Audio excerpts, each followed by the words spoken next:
I like to speak frankly about the concept of someone who poses as a master of tobacco in terms of what they do for a living as a sideline. And one of the most applicable sorts of people are those who do academic studies on the concepts that we live through every day, such as the movies and what we see. Now, in 1988 and 89, there were some hearings on what they call the Hill, and I remember the Lucan hearings, and it was at that time in 89 that I became aware of the hearings and was at the same time very aware of what movie payola was. I wrote about movie payola and the idea that someone would pay for the product placement, and this was identified particularly in those hearings, and I think the man's name was Ty. In any case, I believe that from all of the information that was assimilated, pretty much mostly by the Brown and Wilson people in gathering together evidence to prove that they were being cheated in some way or other by a company that was posing as giving gifts and whatever to people who were performing in the movies. Well, what was intriguing to me is that not only was I prepared as a person who had experience in writing and determining what might be actually a product placement or a special placement using a movie star who promises to smoke something in a movie. Well, the thing that is really revealing about the master settlement agreement and the reason it should be destroyed at this point in time, it's been long enough. It's really been long enough where you've just ripped off an entire generation and you're going into a second generation because you're making money. And I'll point to two names. One is the person who's in charge of legacy, American legacy, and the other is the person who is also in charge of American legacy. It seems to me that they're one and the same people. It's one thing to be a university professor in medicine and do your work and study hard and get a PhD in this and an engineering degree or whatever. But it's another thing if you're going to be an advocate of one thing or another. It seems to me that you should do some of this not as second rate or second hand or devote your life to the idea of a hobbyist in this activity. Now, I've been watching and just saw a movie over the weekend, and it came to a point where in my own life I had studied this to death to the point that not only had I written a very substantial and supported chapter with Morton Mannix called Movie Payola, and to define that, it means that you just get some benefit from placing your product. And obviously the benefit is replaying it over and over for the public and to somehow induce kids or people to smoke. The main emphasis is kids, not adults. But on a very realistic level, and with the idea that there is purpose in this, it's already past.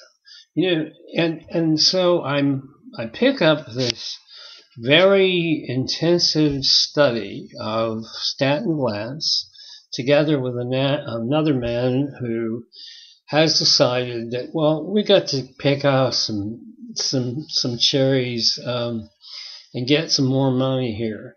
God knows, have you not made enough money off of this scandalous ripoff of over 10 years? I mean, I know that you were preparing this and that you have borrowed from God knows where. I mean, you certainly borrowed from me, but nevertheless, let's be realistic. The idea of people getting paid in movies, whether the movie industry is doing it or not, is passe. It has nothing to do with where you should be pushing yourself toward in terms of doing something. And you're not doing a thing. You're merely parroting what I wrote and what Ty was testifying to in 89, in 88 and 89, and Lucan was calling in terms of his hearings. There's nothing new here. So I'm reading this long passage of trivialities about Paul Newman and someone else going into the system and pulling out a few endorsements, so to speak, is what Stanton Glantz would like to look at it is, and it truly is. But realistically, from my point of view, I'd like to think that I'm probably one of the few people who's really qualified to say if something is going to be, you're going to look at it and say it's an endorsement of a product or not. For example, a good point is HBO's Newsroom. Now, you see the main character in Newsroom, and you say, well, Jesus, he's smoking a cigarette.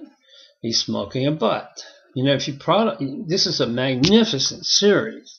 So if you're looking for hand props, remember that actors do use hand props, and you have to distinguish between what you think the character might do and what he might use as a hand prop. Now, I know, the only hand props that ever come across people who are scientific and go to school to become efficient members of the community and somehow get involved in a cause. And the only kind of props they ever use are their minstrel-like minds, where they have some kind of tambourine and they're playing it on a sideline trying to elicit some response from somebody. This is already done and it's too old. So what are you doing with all those billions of dollars, especially as you're backed up by the attorneys general who were getting more billions of dollars, and they're just screwing up right and left because they now can come at you like a big horde of some kind of attack group, because they just settled the foreclosure issues for all the states and destroyed completely anybody's rights, because they all came together and they took the money and from the banks and said, now you can go and be whole again, and gave the people nothing. This is what has been a part of that settlement agreement. And I'm looking at the paramount part of this, which is that we still have people who are lingering idiots, and one of them is Stanton Glantz, who's out there getting money, preparing these little treatises and pieces, and we're supposed to be entertained by this. And you're not doing nothing but doing it for an exclusive group, an elite group. It's like writing dissertations. I mean, who reads dissertations? Other people who are writing dissertations, or in some way or other, there's just stacks of them. There's stacks of them in libraries and in the Library of Congress. They're not meant for your targets. And if you're doing something, remember, you're doing it for yourself. You're basically making money. And I would say by now that while your salary might have not been quite enough for you, people like Glantz and the person who's over in American Legacy and all the people who are working over there, they're getting money for doing the same thing over and over again. It's deja vu all over again. Why? You're not getting anywhere. This weekend I went out and saw one of the best actors, directors, one of the unique people who do things in life and actually make it into a profession that's very difficult. And that's Clint Eastwood. And, say what you will, this man's 82 years old, and he's done more in his lifetime than anyone can imagine doing in some kind of little deal with the tobacco companies. It means nothing to him. Besides, he doesn't smoke. And yet, the movie that I saw was had uses of cigars and of course Clint Eastwood in the movies in the 80s and spaghetti westerns was using little cigars, which by the way were put into his mouth as props. And as a non-smoker and a fairly healthy person, he wasn't trying to make a statement. And I don't think that his director was trying to make a statement, trying to get some extra help out there. And the ridiculous part of this is also when I read this treatise, this book, or this article, that somebody's paying for it from the settlement, first of all, or they wouldn't be doing it. And so it becomes very intriguing to me. These guys are writing something, and they're writing it so that they can get a little bit more moolah, so to speak. And to pick on Paul Newman, who had a magnificent career and died of lung cancer because he was a smoker at one time, and that's just dirty pool. And you're not qualified to do that. And to think that this really does any good is absolutely folly. And that's total folly, because you've already said it, it's already been said, it's already been done, and you're really not qualified to make a statement whether or not something is actually meant as a part of a character, or the interpretation of a character, or a product placement. Well, I can tell this, but you can't. You don't have the bona fides, and you have no idea of knowing whether or not. Well, you can find something that's pretty obvious, but you can't find something that's subtle or something that applies. And I think that, for example, the use of the cigar in the movie Trouble with the Curve is a perfect example of what Clint Eastwood's going to do anyway, whether he's directing a movie or not, or whether he's acting in a movie. And he's earned it, but he's not trying to, he's got lots of kids, he's got lots of grandchildren. He's not trying to change anybody. I'm not trying to produce anything in his own company so that he can irritate you, Stanton Glantz. He's just not going to do that. That's not his purpose. He doesn't even consider you. So just forget it. Besides, you don't have the qualifications to understand the difference between what's in a character's use and what's actually a product placement. Oh, you can identify Susan Sarandon, Susan, yeah. But in all honesty, why don't you just face it? This is all old stuff, and what you're doing right now is just to make money, and your pal, whatever his name is, Mr. Mimmer or whatever, is producing a piece of garbage. That's all it is, a piece of garbage. And by the way, if you really want to pick on something, why don't you just stop borrowing from people who've already done it before?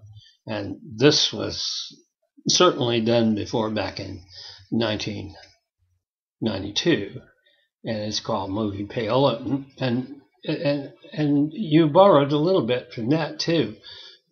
Can you be a little original here and sometimes do something on your own? I know. You have more documents and you have all of this stuff. Frankly, I think you're a bit of a weasel. And the weaseling of trying to get something and pump something out of it. First of all, you're not reaching any audience. It's not an audience out here, unless it's the elite. And the elite simply, if they smoke, they're out there smoking something else. They're not smoking what you're smoking. And a good example of where you can't really determine, but you don't really have you shouldn't have the balls to really make this decision, is like the HBO use of the cigarette smoke by the main character, who is, by the way, a very good actor and long history there. And who are you to say something whether or not he's choosing to use this as his character or not? He's, he makes his own decision about that. Do you think the producer really had to pump the interest of it? No. Jeff Daniels does this because it's part of his character. Now, you have to make this distinction, so you're going to make this distinction along the lines of Betty Davis or something like that, because you have no exposure to it. If the only thing that you ever saw in your life was Bugs Bunny, and then you saw Bugs Bunny smoking, then you could probably catch up with this. But to do it 15 years after the thing's been hammered, and to do it just for money, because that's basically all you're doing it for. You and your pal are writing these academic notations in books, trying to make what point? There's no point in it. You're not reaching your audience. You're not going to get it off, and you're destroying probably what most people have come to decide anyway. If we want to use this as a prop, or if we need to, the days of the 80s are over. There's nothing out there where people are actually doing this. And Jeff Daniels is a good example on Newsroom. I can't find anything wrong with that.